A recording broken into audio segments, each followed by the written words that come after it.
Centred education. Child centred education का meaning क्या है? चाइल्ड सेंटर्ड एजुकेशन का मीनिंग अगर मैं आपको एक बहुत सिंपल लैंग्वेज में बताऊं तो इसका मतलब ये है कि वो एजुकेशन जहाँ पे बच्चे के इंटरेस्ट पे ध्यान दिया जाता है, रादर देन जो करिकुलम सेट हुआ है उसमें जो पढ़ाना है उस पर ध्यान नहीं दिया जाता है। इनफैक्ट बच्चा क्या पढ़ना चाहता है, बच्चे को कौन सा टॉपिक इंटरेस्टिंग लगता है, उस पर फोकस करा जाता है। Focus on the child's need. Learning ऐसे डिज़ाइन करी जाती है around what each child needs. बच्चे की क्या नीड है, बच्चे का क्या इंटरेस्ट है, and not just what adults want them to learn. Second point है active participation. Child centred education में बच्चों का एक्टिव रोल होता है। वो क्वेश्चंस पूछते हैं, एक्सप्लोर करते हैं, डिस्कवर करते हैं चीज़ों को। एंड यहाँ पे क्या होता है कि यहाँ पे जो बच्चा है ना वो अपनी नॉलेज खुद कंस्ट्रक्ट कर रहा है and not just listening to the teacher. Whole child development, ये एजुकेशन फोकस करती है बच्चे की ओवरऑल डेवलपमेंट में, and not just academics but also emotional, social, physical development. यहाँ पे जो टीचर का रोल होता है वो होता है as a guide, help, providing support. Teacher का क्या रोल होता है, वो सपोर्ट प्रोवाइड करती है, not just rather giving information. Teacher help करती है बच्चे को कि वो एक्सप्लोर कर सके टॉपिक्स जो उनको इंटरेस्टिंग लगते हैं।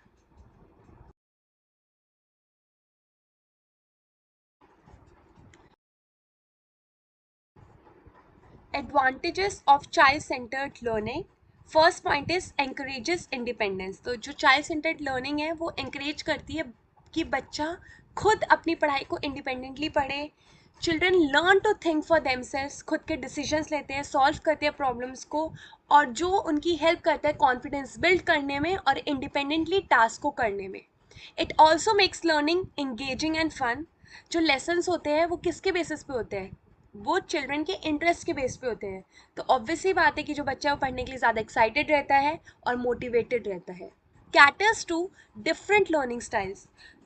तो आपको पता है कि हर बच्चे का अपना वे होता है कुछ पढ़ने का। कोई किसी को कोई विजुअल लर्नर होता है, कोई ऑडिटरी लर्नर होता है, सबका अपना अपना लर्निंग का स्टाइल होता है। तो जो चाइल्ड सेंटर्ड एजुकेशन है वो यही तो इंश्योर करती है कि जो बच्चा है वो अपने आप से अपने पेस पे पढ़ सके। Child centred learning lets them learn in the way that suits them best, whether by doing, watching और discussing. Fourth point is builds social and emotional skill. जो बच्चे हैं वो ग्रुप में काम करते हैं, एक दूसरे से बात करते हैं, अपनी फीलिंग शेयर करते हैं, अपने आइडियाज़ शेयर करते हैं, जो उनके अंदर एक आप कह सकते हो लीडरशिप भी डेवलप करता है। ये भी डेवलप करता है कि टीम में कैसे काम करना चाहिए, उनकी कम्युनिकेशन को एनहांस करता है and a sense of empathy उनके अंदर डेवलप करता है। Encourages curiosity and creativity. तो ये जो चाइल्ड सेंटर्ड एजुकेशन है वो बच्चे के अंदर एक क्यूरियोसिटी और क्रिएटिविटी डेवलप करता है। वो बच्चों को अलाउ करता है कि वो अपने इंटरेस्ट के टॉपिक को और एक्सप्लोर कर सके, क्वेश्चंस पूछ सके and be creative as much as possible, making them more eager to learn. And the last point is helps with real life skills.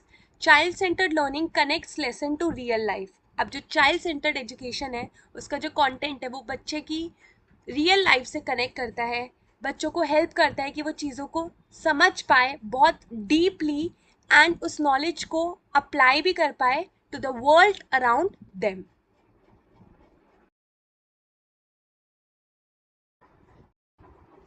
Challenges of child centred learning, कि क्या क्या challenges हैं child centred learning के, हम इस topic में वो पढ़ेंगे। The first point is time consuming.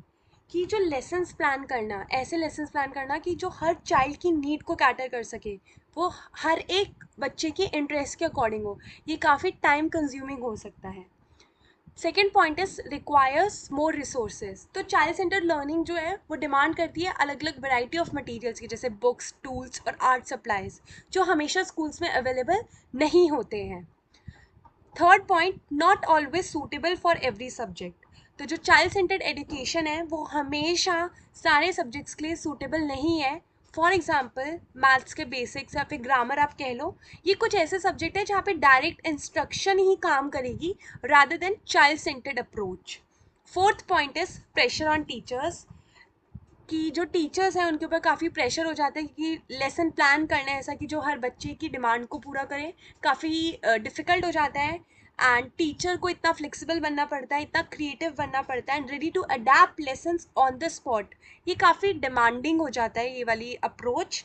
And one more thing कि जो टीचर्स है वो इतनी प्रिपेयर्ड नहीं है अभी के टाइम में, अगर आप देखो, क्योंकि वो कितने सालों से पढ़ा रही है, तो अभी एकदम से मूव करना, वो शिफ्ट करना अपने टीचिंग वे में, तो काफ़ी उनके लिए प्रॉब्लमेटिक हो सकता है। प्लस टीचर की इतनी ट्रेनिंग नहीं है, इतनी मतलब आप कह सकते हो कि चाइल्ड सेंटर्ड को लेके उनकी इतनी ट्रेनिंग कभी नहीं हुई, क्योंकि पुराने टाइम में आप देखते होगे कि बीएड में कुछ और पढ़ाया गया है, तो वो उसके अकॉर्डिंग स्कूल्स में पढ़ा रही है। और अभी जो वुड बी टीचर्स हैं, मे बी जैसे आप लोग जो आप वीडियो देख रहे हो, आप मे बी प्रिपेयर हो सकते हो चाइल्ड सेंटर्ड एजुकेशन के लिए। तो यही बताया गया कि जो काफ़ी प्रेशर आ जाता है टीचर्स पे। एंड एक और पॉइंट आप ऐड कर सकते हो कि टीचर इतनी प्रिपेयर्ड नहीं होती।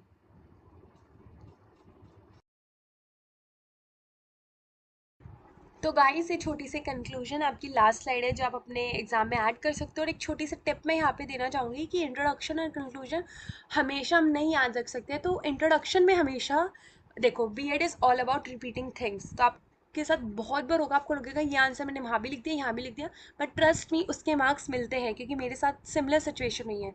तो इंट्रोडक्शन में हमेशा 6 लाइन की इंट्रोडक्शन आप प्रिपेयर करो एंड उसके अंदर वो सारे टेक्निकल पॉइंट्स लिख दो जो आप ऑलरेडी आगे मीनिंग, कंसेप्ट, डेफिनेशन में लिखने वाले हो। और कंक्लूजन में आप 6 लाइन की कंक्लूजन लिखो, और जितनी भी हेडिंग्स आपने उसके अंदर मेंशन करी है अपने आंसर के अंदर, वो हेडिंग्स का छोटी छोटी ब्रीफिंग आप कंक्लूजन के अंदर दे दो, तो आपका एक परफेक्ट आंसर बन जाएगा।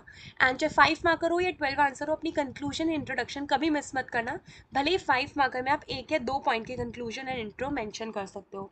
So that's it for this video. I hope you like my video. If you like my video, do subscribe to my YouTube channel and comment करके ज़रूर बताना वीडियो कैसी लगी। Thank you everyone. Till then, keep supporting. Best of luck.